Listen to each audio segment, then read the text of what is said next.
1997년 8월 3일 선조이자 해양학 전 미국인 찰스 무어는 쌍동선 알기타를 타고 항해한다.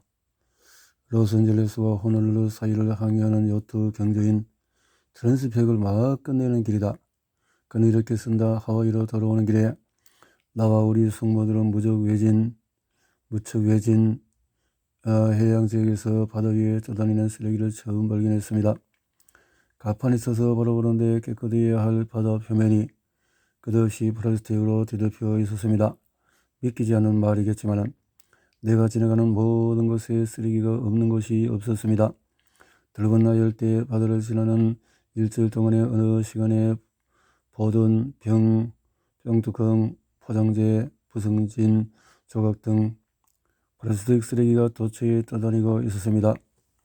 무 선장은 북태평양 한류, 즉 프랑스 면적의 2배나 되는 거대한 쓰레기지대를 발견해서 세계적으로 유명해졌다. 이 넓은 면적의 쓰레기지대는 제7대륙 혹은 플라스틱 숲이라고 불린다.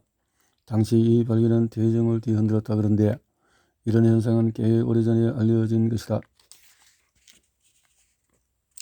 플라스틱 대륙에 대해서 이야기할 때 많은 이가 우주에서도 내려올 수 있는 쓰레기 섬을 상상하지만 사실 쓰레기 섬은 아직 위성 사진에는 발견되지 않는다. 서면 바로 아래에 넓게 퍼져 있는 플라스틱 조각들은 오로지 배의 가판 위에서만 볼 수 있다. 이 환류에 대한 언론 보도는 5개의 주요 보도가 있다. 사람들에게 플라스틱 오염에 대해서 관심을 갖게 하는 장점이 있지만 동시에 수면 위에 떠다니는 플라스틱 쓰레기로만 이 이목을 집중시키는 부정적인 효과도 있었다. 왜냐하면 이 30만 톤 쓰레기는 바다에 존재하는 플라스틱 쓰레기의 1%도 안 되는 양이기 때문이다. 이 환류 자체는 엄청나 보이지만 대양에 떠다니는 플라스틱 쓰레기 전체 덩어리에 비하면 그저 일부분일 뿐이다. 99%는 보이지 않는 플라스틱. 기억할 것은 그건 그러니까 우리가 이야기하지 않는데 해안가에 도달한 플라스틱의 99%는 이후에 눈에 보이지 않게 되는 점이다. 과학자들이 끊임없이 탐구하는 바다 밑바닥의 어떤 해부에 가라앉거나 혹은 해양 동물들이 삼키기 좋게 떠다닌다. 해수 기둥 내에 어디에 존재하기 때문에 해양 정화를 위해 실시하는 프로젝트를 비현실적인 작업으로 만든다.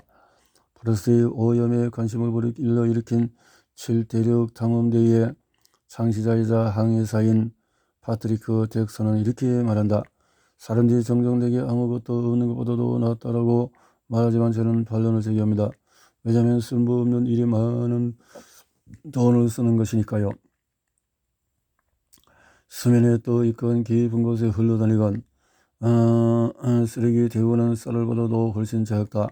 5mm가 채 안되는 이 조각들을 미세 플라스틱이라고 부른다. 공장에서 나오는 플라스틱 알갱이나 제품에 첨가된 미세 플라스틱은 보디 스크럽에 들어있는 각질 제거처럼 의도적으로 제거된 것들이 있는 반면에 한편으로는 포장재나 합성 섬유, 우리 같은 좀 더 부피가 큰 물질체가 분해되면서 의도치 않게 생겨나는 것들도 있다. 우리가 몸어둠에서 나오는 섬유들은 플라스틱 오염의 매우 커다란 원인이다. 섬유 수십여 개가 우리의 세탁기에서 빠져나와 환경에 버려진다. 물병을 여는 단순한 행동도 눈에 보이지 않지만 엄청난 양의 플라스틱 부서기들을 만들어낸다. 가위로 포장재를 자르거나 손으로 찢고 그냥 비트로 구겨버리는 것도 마찬가지다. 르망대학교 파벤 르그르트 교수는 바로 이 플라스틱 미집사에 대해서 연구를 한다. 환경화학자인 라그르드 교수는 이렇게 말한다.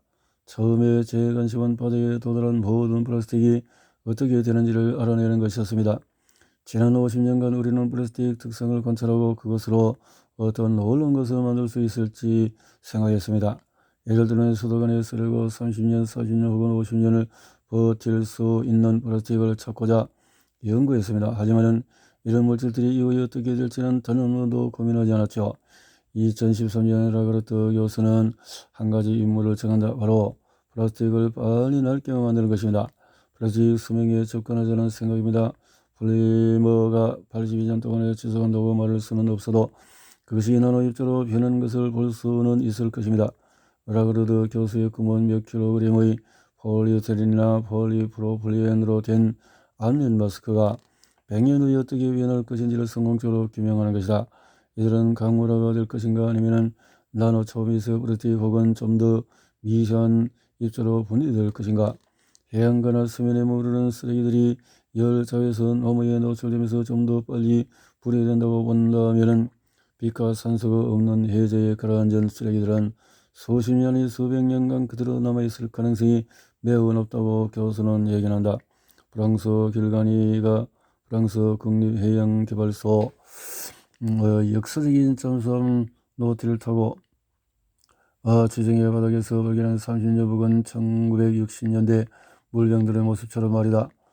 선정보다도 앞서 오염에 대해 경고한 이 해양학자는 농담처럼 이렇게 말한다. 아주 간단해요. 잠수함 조종사들은 플라스틱 쓰레기가 보이면 바닥에 도착했다는 것을 알게 됩니다. 플라스틱이 분해되는 데 걸리는 시간은 정말로 불가사의다. 플라스틱이 분해되려면 50년은 걸릴 거라는 글을 종종 보지만 또 다른 글에서는 1000년은 걸릴 것이라고 한다. 이런 근사치는 플라스틱이 어떤 환경에서 낡아가는지 그 차이에 따라서 그리고 자연에 방치된 지 70년 동안 이런 이 물질에 대한 연구자들의 관점에 따라 다르게 설명이 될 수 있다. 어쩌면 결코 알 수 없을지도 모릅니다. 왜냐하면 너무나도 오래 걸릴 수 있으니까요. 라고 라가르트 교수는 감히 말해본다. 해양생물 100%에 존재한다. 어쨌든 일단 바다에 들어간 미세 플라스틱이 우리와 강강류 속에 독성 첨가물들과 함께 쌓이는 사실을 우리가 알고 있다. 오늘날 어떤 해양 생명체도 폴리머에 노출되는 것에서 더 이상 예외는 없다.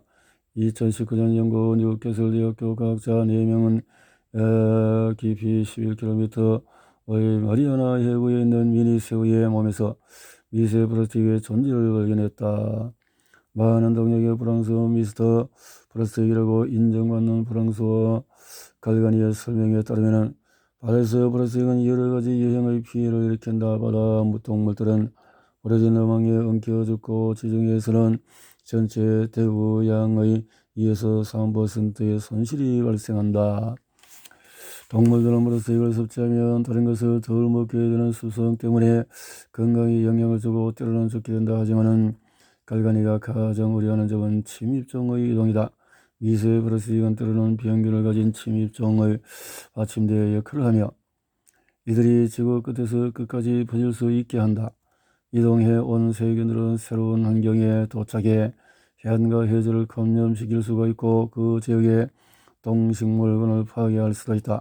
사이언스에 실린 한 연구에 따르면 2015년 쓰나미가 일본을 강타한 후에 불과 6년 만에 289개의 일본 토착종이 떠다니는 플라스틱 쓰레기들에 실려서 미국 해안에 도달했다고 한다.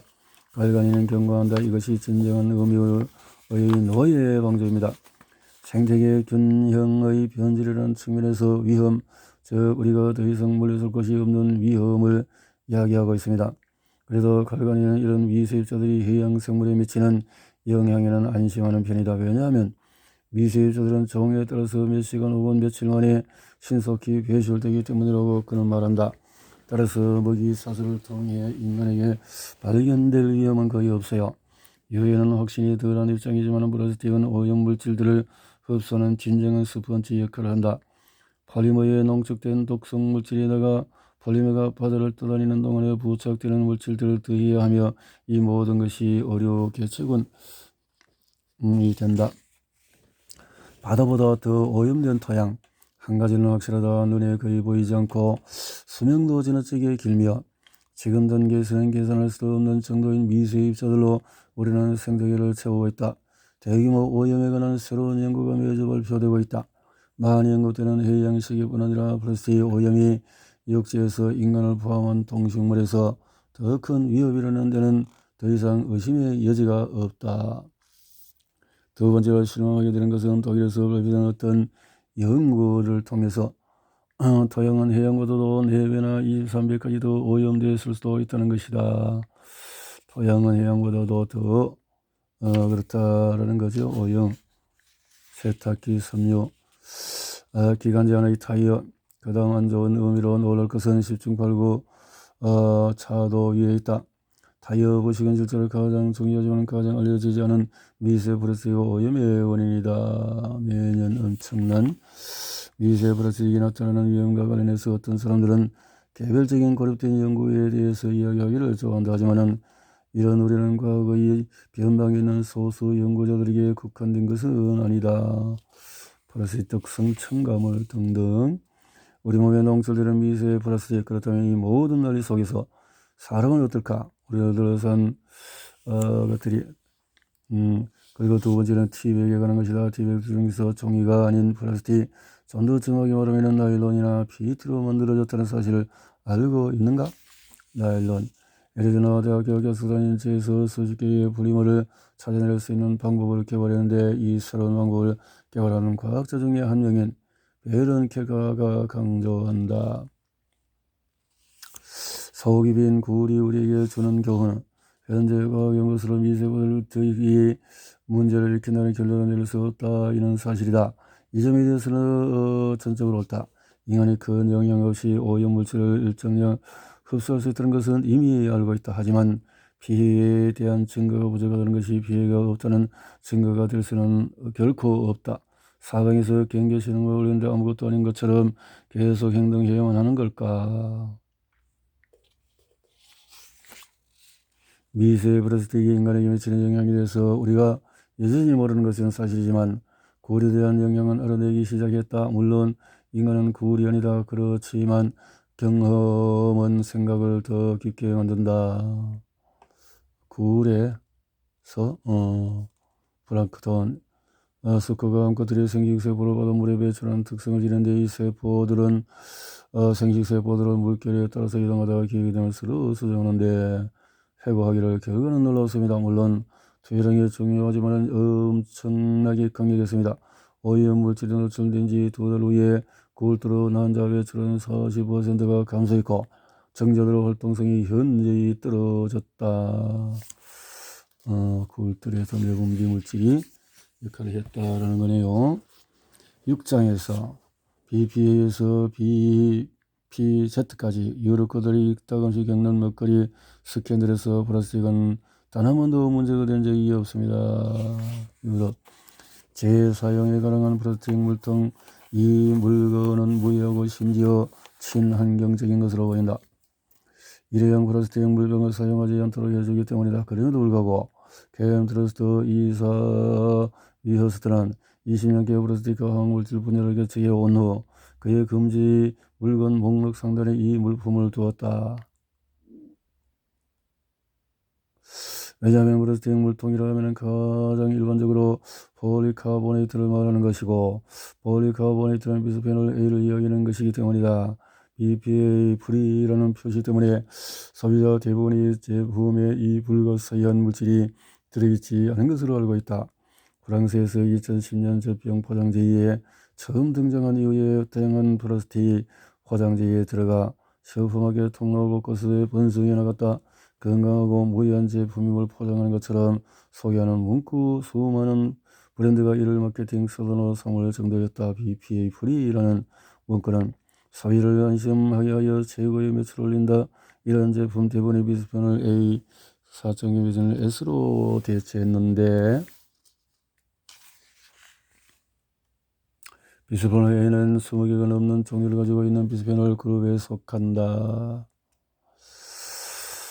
전 세계적으로 가장 많이 연구된 물질은 비스페놀 19세기 말에 처음으로 합성되었다. 그러다가 폴리카보네이트가 발명되면서 60년대 비스페놀 A가 대량으로 사용이 되어졌다. 비스페놀 A가 오늘날 가장 많은 테스트를 거친 물질 중에 하나이며 이렇게 해서 이들은 에스트로겐에 노출되지 않은 세포들을 포함한 모든 세포에서 강력한 호르몬 반응이 나타난다는 것을 확인한다. 25년의 지난 후에 연구가 늘어나며 비스페놀과 그 영향에 대한 이해는 상당히 깊어졌다. 비스페놀 A가. 그래서 이것들은 당뇨, 비만, 성조석증, 유방암, 전립선암 등의 발병을 조장하며 뇌 발달을 방해한다는 사실이 증명되고 있다. 현재 기준은 2만 배나 높다. 현재 기준은 2만 배나 높다. 비스페놀 A가 이렇게 사이비 과학자들 수상적인 장사치들, 이 의심스러운 장사치들은 2020년 봄에 다시금 입에 오르내리게 된다.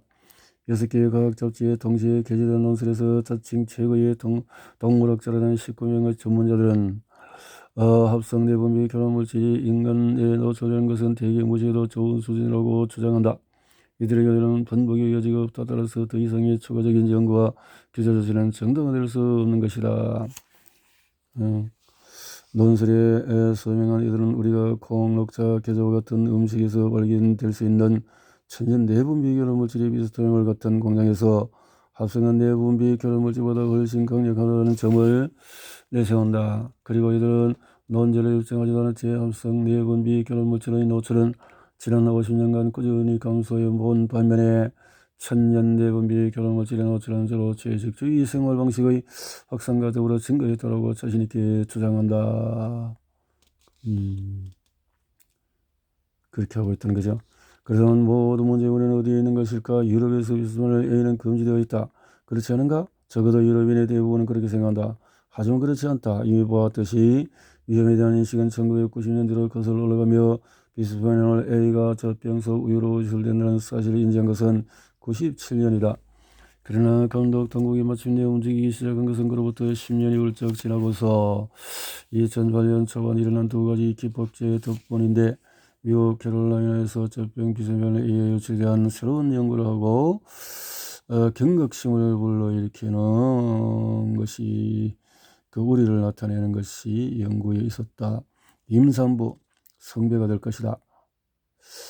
같은 해에 캐나다 젖병 속 비스페놀 A 금지 조치를 표기하고 2009년 미국의 여러 주 정부도 그의 뒤를 잇는다. 이 모임에는 통조림 식품, 왕델몬트, 코카콜라 등 여러 캔 제조업체들이 참석했고 여지없이 미국 화학협회도 있다. 통조림 캔 같은데 여러 제안이 쏟아진데 그중에 하나는 대변의 역할을 할 임산부 한 명을 찾아서 비스페놀 A의 장점을 지켜 세우게 하자는 것이다. 임산부는 신뢰를 회복하기 위해서 성교가 될 것이라고 위원회는 판단한다. 이런 역할을 수락할 과학자를 찾기는 어려울 것이라는 생각 때문이었다. 다른 구제책도 등장한다고 히스패닉계와 아프리카계 미국 집단인데 빈곤층으로서 통조림 식품에 더 많이 의존하는 이들에게 불이익이 생길 수 있다고 설득하자는 것이다. 그렇게 하려면 BPA 없이 제조된 통조림은 세균에 오염될 가능성이 더 높다는 메시지를 언론에 나가게 하는 것이 좋지 않겠는가? 오래된 공포 마케팅 전략이다. 오염 참석자들도 비스페놀 A가 언젠가는 다른 물질로 대체될 것이고 대체 물질 또한 그다지 안전하지 않을 위험이 크다는 것을 알고 있는 듯하다. 미국 기업들이 소유들을 희생시켜가며 그 기적의 제품에 대한 이미지 회복을 꾀하는 반면에 유럽은 마침내 전투 태세로 돌입한다. 2010년 유럽 안정청이 그렇지만 유럽 식품 안정청은 영유아들에게 미치는 영향은 잘 알려지지 않아. 이런 측면은 불확실한 영역에 대해서 좀 더 확실한 자료가 나올 때까지 더 많은 주의가 필요하다고 강조한다. 그렇다면서상으로는 굉장히 보이지만 현실은 그렇게 근사하지 않다. 2018년부터 이 물질은 유럽에서 모든 3세 이하의 유아용 식기에 명백히 사용 금지되어 있다. 비스페놀 A. 로비의 한글날. 어쨌거나 이러한 원리는 다음 단계의 금지 조치의 포문을 열어준다. 2019년 말 유럽 화학물질청은 비스페놀 A를 리치 승인 목록에 등록하라고 권고한다. 우리는 자주 로비 항금률인 3D 원칙을 언급한다. 영어로는 deny, delay, deflect, 부인하라, 지연하라, 주의를 돌리라. 이런 것들로 해서 자꾸 피한다는 거죠. 유럽의 뒤엉킨 규제 시스템화. 우리는 비스페놀 A가 2017년부터 규제를 받아왔다는 사실을 살펴보았다 하지만은 유럽 화학물질청의 규제만 받는 것이 아니다. 보통 이쯤 되면 독자 여러분은 그만 읽고 싶을 것이다. 그 마음을 충분히 이해한다.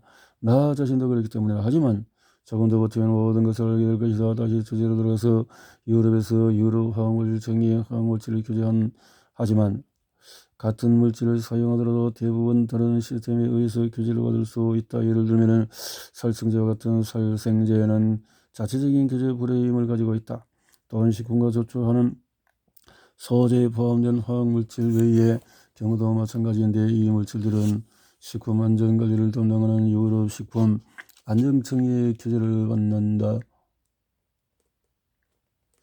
일부 회원국 특히 프랑스의 압력 덕분에 유럽 식품 안전청은 마침내 비스페놀 A를 재검토하는 데 동의했다. 독성 전문가들 입장에서는 이 하루 허용량의 수준에 대해서 아연실색할 수밖에 없다. 그들이 보기에는 아직도 너무나도 높은 수치다. 아직 갈 길이 멀다. 때때로 나타샤 생고티는 벽에 머리를 박고 싶은 생각이 든다. 여러분 이 문제에 대해서 리더라고 생각하지만 증거 자료가 가장 많은 이 내분비 결혼 물질이 여전히 식품과의 접촉에 쓰이고 있다는 사실을 보면 아직 가야 할 길이 먼 것이 확실하다. 갈 길이 멀다. BPC 알파벳 바꾸기. 업계는 사실상 대응책을 찾았다. 바로 A를 S로 바꾸는 거다. 알파벳 전체를 한 바퀴 돈다 해도 상관이 없다. 비스페놀 A에서 비스페놀 S를 거쳐 다음 이제까지 거의 연구되지 않은 FB 또는 AF로 가는 것이다. 연구 독성 분야. 자, 그런데도 대형 물질은 존재한다. 특히 감열지가 그렇다. 폴리카보네이트의 경우는 연구가 진행 중이지만 구조 중심에 있는 비스페놀을 대체하는 것은 훨씬 복잡해 보인다. 가장 간단하면서 가장 안전한 방법은 대안적인 소재나 실천에 있다.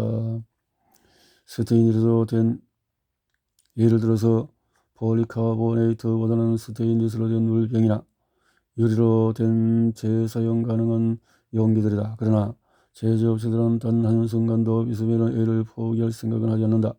코베스트로는 회사 사이트에 이렇게 설명한다.